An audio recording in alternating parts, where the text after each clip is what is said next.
بسم اللہ الرحمن الرحیم نحمده ونصلی علی رسولہ الکریم اما بعد۔ میرے محترم بھائیوں، بزرگوں، دوستو، اللہ کے فضل و کرم سے آج ہماری 7ویں تراویح مکمل ہوئی، جس میں ہم نے اللہ کے فضل و کرم سے آج جو ہے 8واں پارہ آدھا اور 9واں پارہ پون، ایسا ہم نے 1.25 پارہ آج سنا ہے۔ 8واں پارہ جہاں سے ہم نے شروعات کی، اس کے اگلے رکوع میں ہی اللہ تبارک و تعالی فرماتے ہیں، یا بنی آدم خذوا زینتکم عند کل مسجد وکلوا واشربوا ولا تسرفوا انہ لا یحب المسرفین۔ اور اس کے بعد کی آیت میں فرماتے ہیں، قل من حرم زینت اللہ التی اخرج لعبادہ والطیبات من الرزق صدق اللہ العظیم۔ پہلی آیت میں اللہ تبارک و تعالی نے تمام بنی آدم کو حکم دیا کہ اے انسانوں، جب بھی کبھی تم مسجد میں حاضری کے لیے جاؤ، نماز کے لیے مسجد میں حاضر ہونے کے لیے جاؤ، تو اپنے آپ کو سنوارا کرو۔ اپنے آپ کو کیا کیا کرو بھائی؟ سنوارا کرو، اپنے آپ کو اچھا بناؤ، اپنے آپ کو گندگیوں سے پاک کرو، اپنے آپ کو، اپنے لباس کو اچھا کرو، اپنے بدن پر خوشبو لگاؤ، میلا کچیلا لباس مت پہنو، بلکہ فرمایا خذوا زینتکم، زینت کو اختیار کرو۔ زینت کو کیا کریں گے؟ اختیار کرو۔ عند کل مسجد وکلوا واشربوا، کھاؤ اور پیو۔ اللہ نے کھانے پینے سے منع نہیں فرمایا ہے۔ ولا تسرفوا، لیکن فضول خرچی مت کرو۔ کیا مت کرو بھائی؟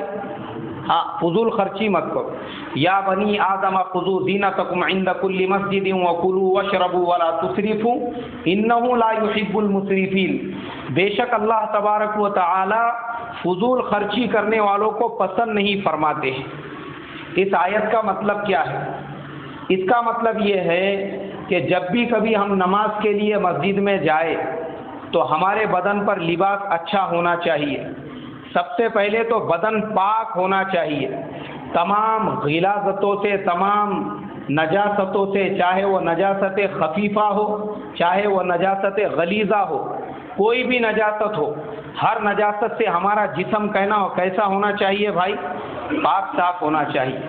ہم نے صاف ستھرے ہونا چاہیے اللہ کے دربار میں جب ہم حاضر ہو رہے ہیں تو، اور تمام گندگیوں سے، جیسے مثال کے طور پر نجاست خفیفہ بھی نہیں ہونا چاہیے اور نجاست غلیظہ بھی ہمارے جسم پر نہیں لگی ہونا چاہیے، بلکہ ہم پوری طرح سے پاک ہونا چاہیے۔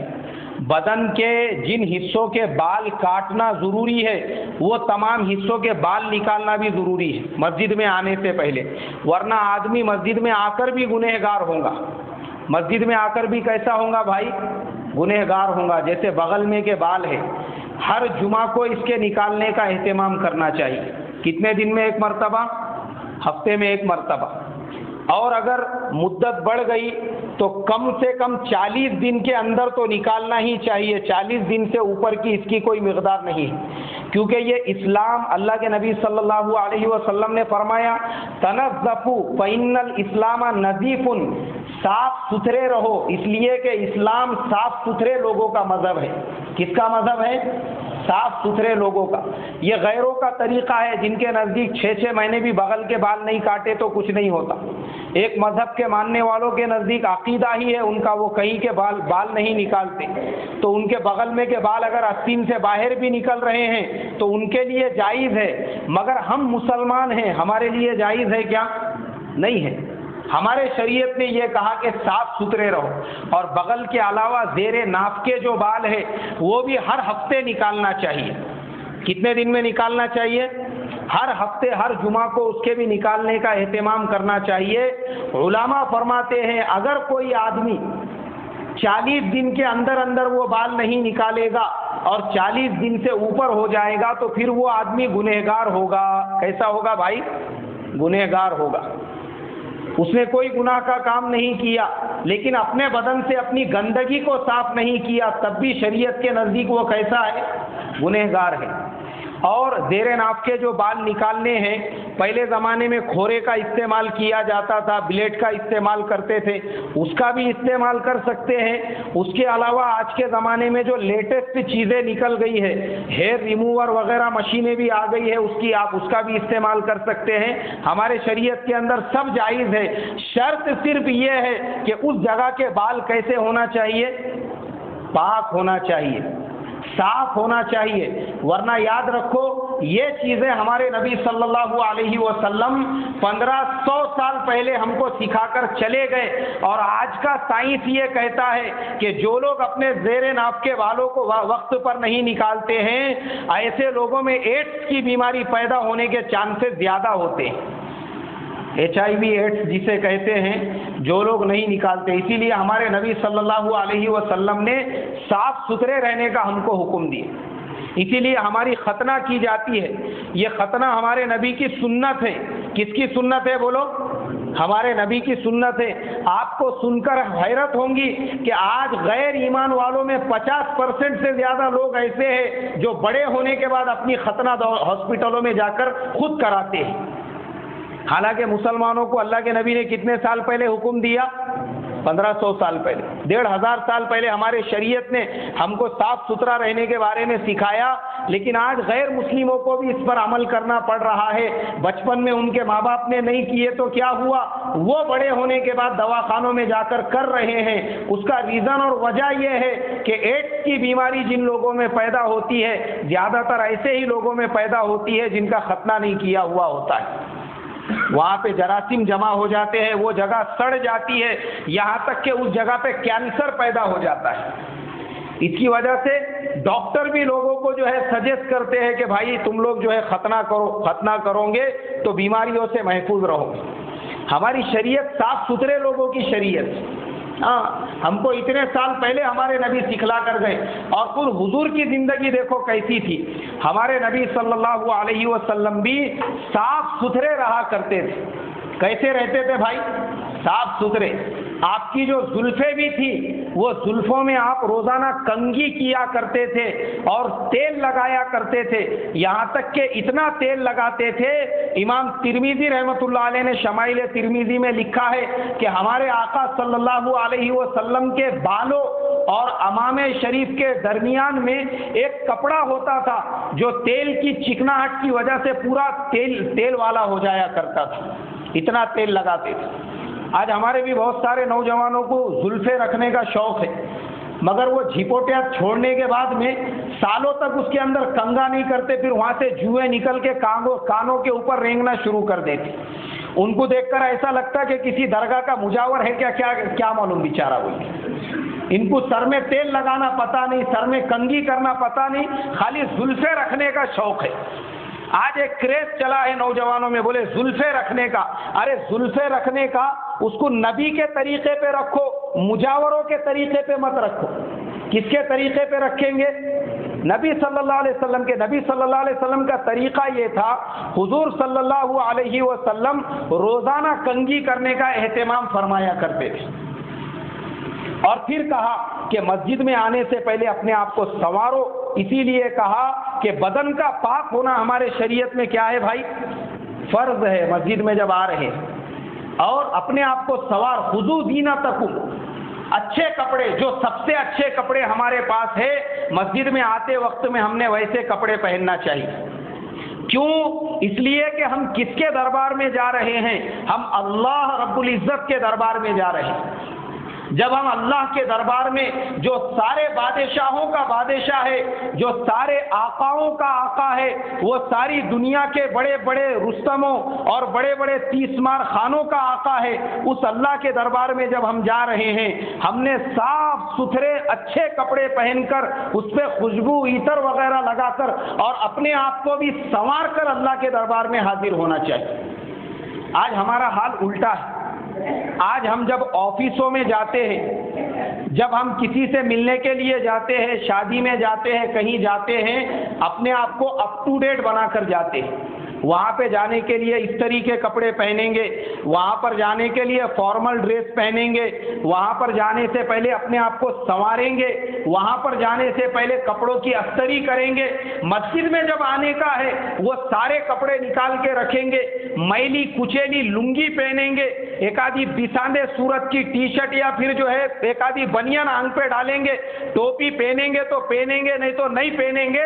ایسی بساند حالت میں مسجد میں آئیں گے کہ نئے آدمی نے دیکھا تو اس کو لگنا کہ بیچارہ زکوٰۃ کا مستحق ہے، کیا معلوم، حالانکہ یہ اپنے وقت کا آفیسر ہے، یہ ہائر ایجوکیٹڈ ہے، لیکن یہ اپنے آفس میں جاتا ہے تو اپ ٹو ڈیٹ بن کر جاتا ہے، دکان پہ جاتا ہے تو سج سنور کر جاتا ہے، اور اللہ کے دربار میں آتا ہے تو ایسا گندا اور میلا کچیلا آتا ہے کہ اس کے بازو کھڑے رہنے والے کو کراہیت ہوتی ہے۔ یہ مکروہ ہے، یہ ہمارے علماء کے نزدیک یہ اللہ تعالیٰ کی توہین ہے۔ یہ جو آج کل ہمارے نوجوانوں میں کریز چلا ہے ہاف پینٹ پہن کر مسجدوں میں آنے کا اور ٹائٹ کپڑے پہن کر مسجد میں آنے کا، کہ اس کے پیچھے جو نماز پڑھ رہا ہے اس کے پہاڑ دیکھ کے اس کی نماز مکروہ ہو جانا بیچارے کی۔ ہاں، یہ جو ٹائٹ کپڑے پہن کر مسجد میں آنے والے ہیں اور یہ جو ٹی شرٹ پہننے آنے والے، ایک مرتبہ مجھے نماز توڑنا پڑی عصر کی، میں میرے گھر کے بازو کی مسجد میں عصر کی نماز پڑھ رہا تھا، میرے سامنے جو بھائی نماز پڑھ رہے تھے ان کی پینٹ اتنی پیچھے تھی اور بنین جو ہے وہ بلاؤز کے جیسی اتنی چھوٹی تھی کہ حضرت کا جو ہے پورا سطر نظر آنے لگا۔ میں نے نماز توڑ دیا میری، اور پھر دوسری جگہ جا کے نماز پڑھا، پورا سطر نظر آتا ہے۔ یاد رکھو آپ، سطر کا ڈھانپنا ہماری شریعت کے اندر فرض ہے، اور سطر کتنا ہے؟ یہ گونبی کے اوپر سے لے کے تو گھٹنوں کے نیچے تک یہ اتنا سطر ہے، اور جو لوگ جینس پینٹ پہننے والے ہیں اور ہاف ٹی شرٹ پہننے والے ہیں ان کا پینٹ نیچے سرک جاتا، ٹی شرٹ اوپر ہو جاتی، اور سطر کیا ہونا شروع ہوتا ہے بھائی؟ نظر آنا شروع ہوتا ہے۔ نماز ہی نہیں ہو رہی آپ کی، کیونکہ آپ کا ایک فرض چھوٹ گیا ہے، اور یہ توہین ہے۔ یہ آج جو ماڈرن مسلمانوں کی ایک جماعت مسلمانوں میں پیدا ہو چکی ہے، جنہوں نے اسلام کا ماڈرنائزیشن جو کرنے کی کوشش کر رہے ہیں، وہ لوگوں کو اگر آپ دیکھیں گے مسجدوں میں آئیں گے تو ٹی شرٹ آنگ پہ ڈال کے آ جائیں گے، مسجدوں میں آئیں گے تو کیسے بھی کپڑے پہن کر آ جائیں گے، برموڈا پہن کر مسجد میں آ جائیں گے، اور باہر کسی دنیا دار سے ملنے کے لیے جائیں گے تو اپنے آپ کو کیسا بنا کر جائیں گے؟ سجا اور سنوار کر جائیں گے۔ اور نبی یہاں پر کہہ رہے ہیں کہ مسجد میں جب آؤ اپنے آپ کو سج اور سنوار کر آؤ، خذو زینتکم، اللہ فرماتے ہیں۔ کون فرماتے ہیں؟ اللہ فرماتے ہیں، ہر مسجد کی حاضری میں۔ اسی لیے ہمارے آقا صلی اللہ علیہ وسلم اپنے آپ کو ایسا سنوار کر مسجد میں رہتے تھے کہ اللہ کے نبی صلی اللہ علیہ وسلم کے بارے میں ملتا ہے، آپ جو عطر لگایا کرتے تھے اپنے بدن مبارک پر، اس کو عود کہا جاتا ہے۔ کیا کہا جاتا ہے بھائی؟ عود کہا جاتا ہے۔ یہ آج کل ہم جو لگاتے 10-10 روپے والے باٹلیاں، یہ سب کیمیکل ہے، اس سے انسان کو بیماریاں ہوتی ہے، اس سے اسکن الرجی ہوتی ہے، بہت سی بیماریاں ہوتی ہے۔ حضور جو لگایا کرتے تھے وہ عطر ملنا بھی مشکل ہے آج۔ جو اوریجنل عطر اگر آپ لینے کے لیے جائیں گے اس کی قیمت ہزاروں روپے تولے سے اوپر شروع ہوتی ہے۔ عطر اسے کہتے ہیں۔ آپ صلی اللہ علیہ وسلم عود کا عطر لگایا کرتے تھے، آپ کی سنت ہے عود کا عطر لگانا۔ اور آپ صلی اللہ علیہ وسلم اپنی داڑھی مبارک میں عطر لگاتے تھے۔ کائے میں لگاتے تھے بھائی عطر؟ داڑھی میں لگاتے تھے۔ ہم لوگ ایسا رگڑتے آزو بازو میں ہاتھ پہ لگا دیتے، اس کو ایک پھرکی رہتی اور سمجھتے کہ ہم نے عطر لگا دی۔ عطر لگانے کی سنت یہ نہیں ہے۔ داڑھی میں اس لیے لگاتے تھے کیونکہ وہ جو عطر ہوتا تھا اس کی خوشبو سے آپ بھی محظوظ ہوتے تھے اور آپ کے ساتھ مجلس میں جو لوگ ہوتے تھے۔ لیکن آج جو عطر ملتے ہیں، خدا کے واسطے یہ داڑھی میں مت لگانا، نہیں تو فجر تک داڑھی صاف ہو جائیں گی پوری، کیونکہ یہ کیمیکل ہے، یہ عطر نہیں ہے۔ سمجھ میں آ رہا نا بھائی؟ ہاں، نہیں تو آپ بولیں گے میں سنت بندہ کرتا، کھوپرے کے تیل کے جیسا ہاتھ میں لے کے اگر لگائیں گے نا، یا تو بال جھڑ جائیں گے یا پھر بال سفید ہو جائیں گے۔ ویسا مت کرو اللہ کے واسطے۔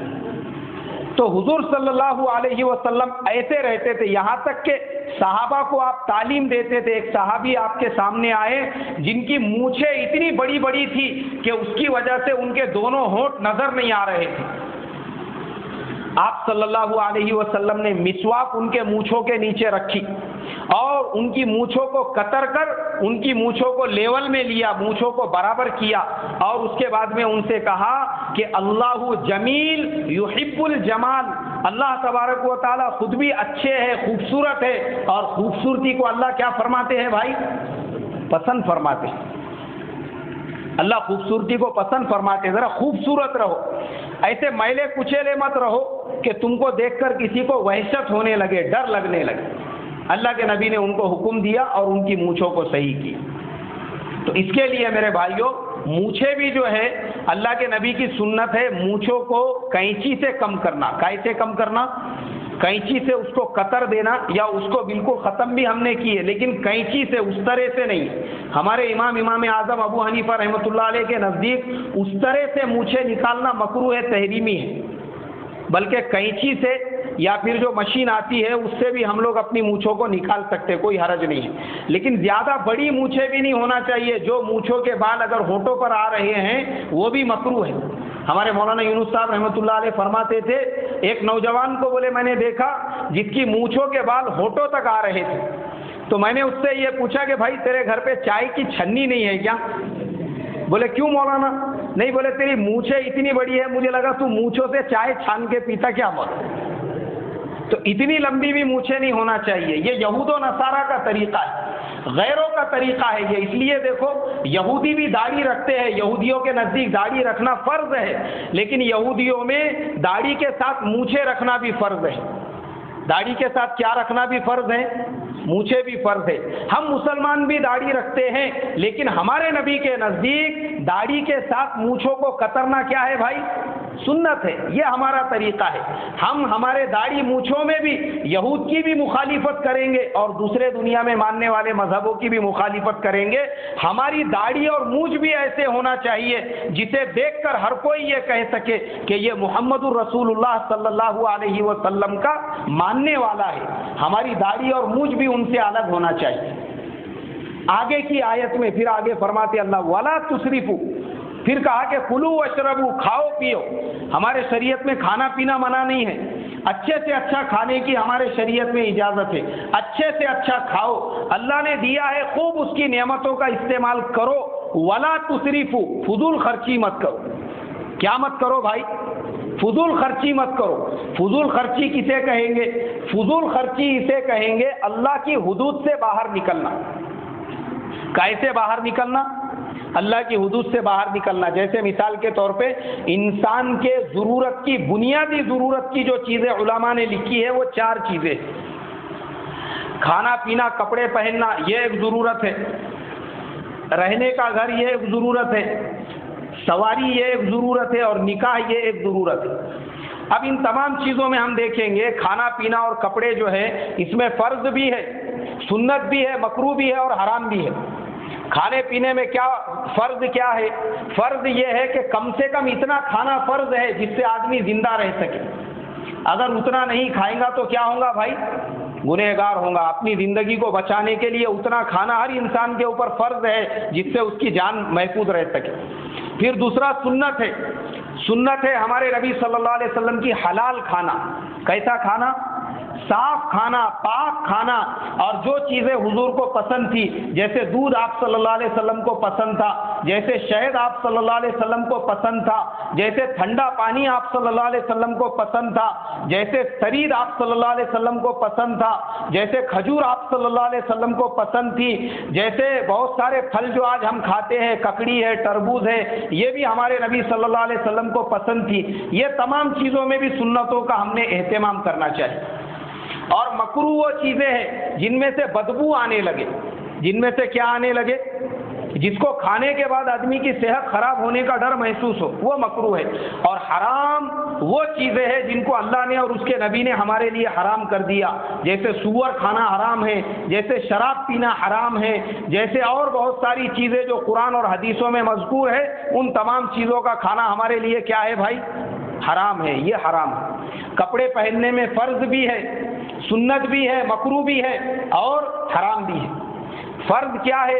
سطر کا ڈھانکنا ہر مسلمان پر کیا ہے؟ فرض ہے۔ اگر اتنا حصہ نہیں ڈھانکے گا تو پھر وہ مسلمان کیا ہوگا؟